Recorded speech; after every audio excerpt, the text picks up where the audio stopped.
Welcome to the channel where the entirety of our existence is based off of pulling up a front row seat to the bonfire of what we thought was just the finished product of the Rings of Power. If you've clicked on this video for the sole indicator that you saw the thumbnail and wanted more details, then it is probably already evident to you that not only was the final result of Rings of Power a handful of monkey turds, but it seems that the Rings of Power production is winding up to be a bit of a hellscape inside and out. Excellent! Just in the past few weeks, production has been halted twice, and the horrible truth about the Rings of Power viewership has finally come out.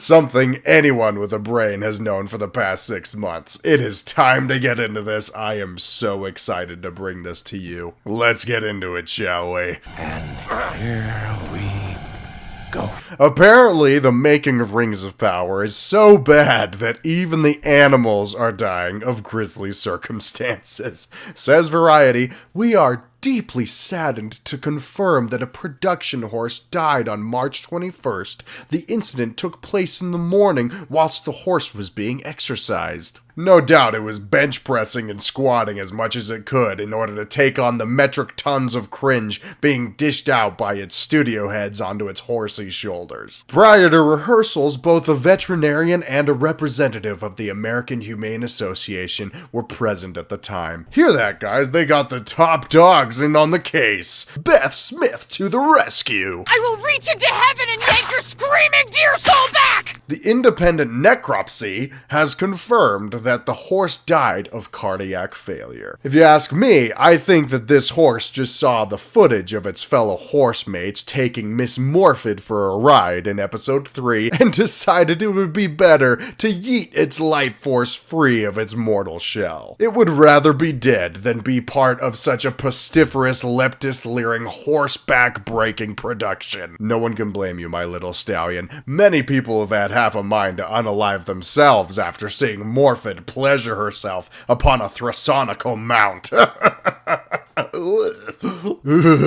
Now, you're probably thinking, why is this getting so blown out of proportion? Horses probably die on set all the time. Well, not only is that apparently wrong, but PETA has also been firing at them with a vengeance. Says Variety, this is the first known horse fatality in the 50-year history of the company. Horse lives matter, Amazon! How dare you! How dare you break that track record! The audacity! After the horse collapsed, everyone was asked to leave for 30 to 45 minutes while the body was removed. After that, work resumed. 30 to 45 minutes is nowhere near long enough for a horse funeral, you panderly, rug-headed idiot worshippers. Give them a moment, for pity's sake! Not only that, y'all just picked up working where you left off like nothing happened. You disgust me. You deserve the fiery condemnation PETA gave you. Seriously though, this probably has to be Amazon's worst nightmare. Something that probably could have been swept under the rug is now getting the full attention of animal lovers everywhere. PETA came out and said, "It seems that living underground with the orcs is par for the course for the producers of the Rings of Power, because they have the option to use CGI mechanical rigs and other humane methods that wouldn't run vulnerable horses to death on set." Agreed, PETA. How could they subject such innocent creatures to this torture? The audacity! PETA is calling upon the show's creators and all other producers to take on a new quest without using any real horses. If they can't avoid exploiting animals for their art, they should find a new medium. Because no one wants to see a spin-off for TV with torment as its theme. Well said, PETA. For the first time in my life, PETA, I think I agree with you. All production should be halted for the sake of our Philly friends. In fact, Amazon should stop any production endeavors to destroy Tolkien's legacy further. Take this precious work away from such slobbery, naughty-pated scuts. What did he say? The charlatanism doesn't end there, my friends. Apparently this past Monday, a fire also broke out on set. What? Plumes of smoke were seen billowing at Bray Studios in Windsor, where the second season of the Amazon Studios series is being filmed. Hopefully it was the writing room, and every script that the Quatch Buttocks Payne and McKay ever wrote perished in a glorious pyre of destiny.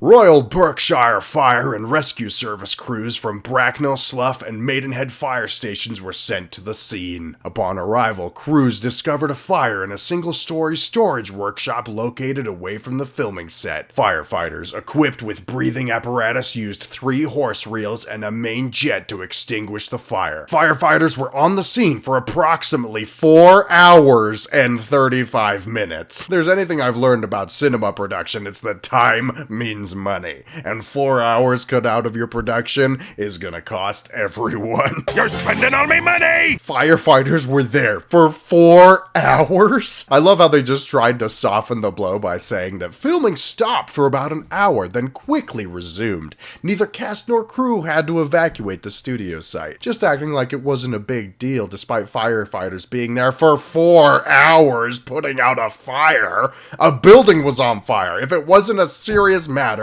production wouldn't have stopped, firefighters wouldn't have been called, and we wouldn't have literally dozens of news articles about it. Oh, the humanity! I think the universe is telling you, Amazon, that you need to halt your fabrication of such self-glorious mockery of Tolkien's work. Nobody wants you to continue production. Your destiny is to cease all work on this mammering ratsbane of cinema. Take a freaking hint, you sociopaths! Sky Daddy don't like it. And now we get to the most delightful part of this production hell. This week we found out the true amount of viewers that the supposedly successful Rings of Prime accrued. Remember how often we got shouted down by critics and producers alike like this was the most successful TV show, that it was the most epic show experience that had the highest amount of viewers? Well, like me and many others, I have been saying this entire time that that was a load of hogwash. Literally, no surprise there. I have been saying the amount of people that watched this show was blown out of proportion for the sake of saving face ever since it fell off the top 10 most streamed shows after just a week of airing its final episode. And it looks like Amazon is finally starting to admit it. Since its premiere last September, The Lord of the Rings of Power, more like the Rings of Poop, has been proudly branded a hit by Amazon. Prime Video proclaimed that the fantasy series premiere had broke records for the streamer, with 25 million viewers tuning in. As of March, Amazon has been calling it their biggest show ever, with over 100 million people worldwide having watched the series. But streaming ratings are always nebulous, and a new report is calling the show's success into question. Oh yeah, it took you long enough. Another article said the first season of Lord of the Rings of Prime indeed took viewers on an epic journey, just not a well-attended one. Epic my ass! Bullshit! In the United States, only 37% of the viewers who started the Rings of Power actually watched all 8 episodes to completion. Only a third actually finished the show. That means 2/3, 63% of the audience couldn't even be bothered to finish the damn thing. Those are the smart ones, the people that just kicked themselves out of it, instead of people like me who stayed with the entirety of all 8 episodes. I don't know why I torture myself, but I do. This is catastrophic for Amazon. This would be like holding a concert where the people already paid for their tickets and having more than half of your audience walk out of the concert hours before the concert even finishes. That is a bad return on investment. If your show is good, then people will be invested throughout the entire thing. It will not lose viewers, it will only gain viewers as word of mouth spreads like wildfire and your show is actually good and people should invest their time in it. By the time Stranger Things Season 4's last episode was available to the public, it had more than 287 million hours viewed, when its first episode only had about 193 million hours. Stranger Things' audience almost doubled by the end of the season. That's how you know that your show is doing well, when the audience grows and grows, not when people can't even be bothered to tune in for the season finale. It's glorious. Yeah, now you might be the idiotic type and throw out the argument, Elijah, every single TV show has had a hard time getting viewers when they first start out because there's so much setup. And that argument may have some validity if it didn't contradict itself literally immediately. Especially when you look at the viewership numbers for Game of Thrones Season 1. Episode 1 of Game of Thrones had over 2 million viewers, and by the time Episode 10 came around, it had more than 3 million. Its viewership grew by 50% over the course of 10 episodes, and that was a brand new series with a much smaller budget than The Rings of Prime. Insiders at Amazon said a 50% completion rate would be viewed as a solid, but not spectacular result for an original. They admit that even having just 50% of the viewers watching the whole series through to completion would not be great. And they didn't even get that. Obviously, the best case scenario would be for the entire audience to watch it through in all of its entirety and bring in even more viewers as the show goes on, not less with every passing episode. Not even half of the audience gave a shit about finishing.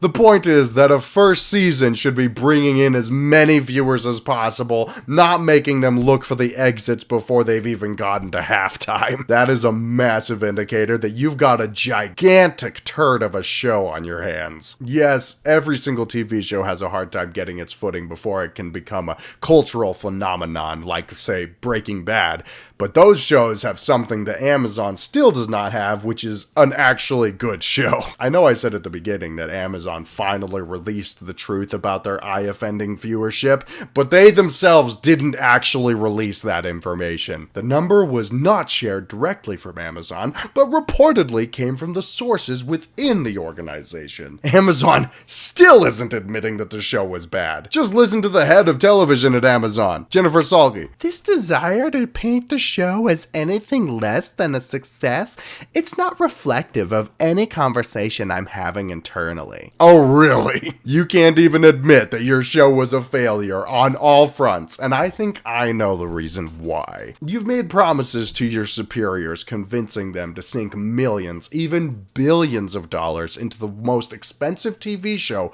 of all time. And the only way that you get paid and get to continue working is if your show is a success. So despite clear evidence that it is in fact a failure, you tell people, no, it wasn't a huge failure, scaring viewers away from ever tuning in again. It was actually our most successful show, and will definitely attract a much bigger crowd when season 2 comes around. Just trust me, give me even more funding so I can pump it into this so that you guys won't fire me once you've recognized that I've literally lost you millions of dollars. Your mouth is making a check that your ass can't possibly cash. I've made promises to my superiors that I most certainly cannot keep. That's why I need you idiots to work twice as hard. You are in such denial that your show is bad because if you admit it for 1 second that it's a farcinerous, obstinate scum of a show, then you're in big trouble. Look at that. 3 indicators that you need to just call quits and move on to other productions. You can't even keep your horses alive. You can't keep your sets from not bursting into flames.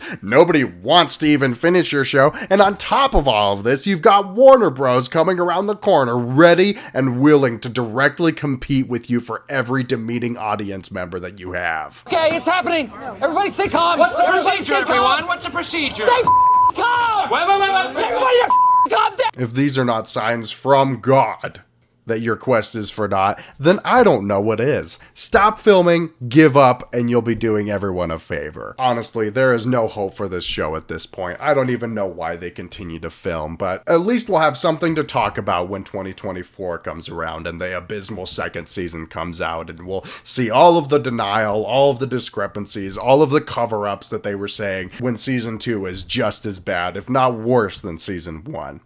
I can't wait. Thanks for watching, guys, and I will see you later. Cheerio!